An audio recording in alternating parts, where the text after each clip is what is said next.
Barangay Kapitan Dionisio Ditalia sa Barangay Bacolod ang mapasalamaton ngadto ni Misamis Occidental Governor Henry Wominal sa hugtanong pagpatuman sa programa para sa mga rice farmers ning lalawigan nga napahimuslan sa katawhan. Kini mo'y pamahayag sa kapitan atol sa pagkiginabi sa DXDD News Team dili palang dugay.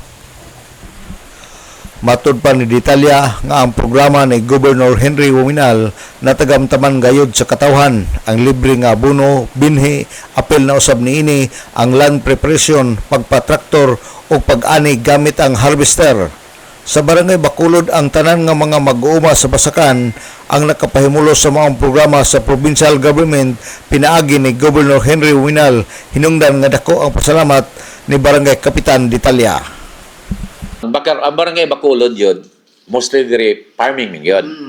Rice land. O na nga, mapasalamaton kita sa itong gobernador. No? Grabe siya mahugtanon nga programa yun. Nga, nakapahimulos yun ang usamis nun. Katong mga rice farmer. No? Nga, ato yung natagamtaman yun ba? Dayon, sa inan ka, dong nga, gikan sa land preparation. Dayon, pag humang land preparation, di ba, mag-andam ang ka, di ba, traktor, libre. Katumudaro, na. Then pag human, ang sige kinahanglan, abono. Adi, binhi pa. Libre ang binhi. Pag human sa binhi, natural, ang mutubo ng umay, mukao na po nag-abono. Nanapoy abono. Pag human sa abono, naapagyoy, pag-harvest, katupag-ani.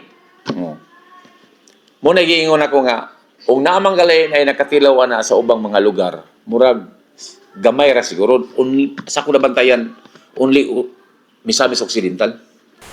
Si Bacolod Barangay Kapitan Dionisio Ditalia.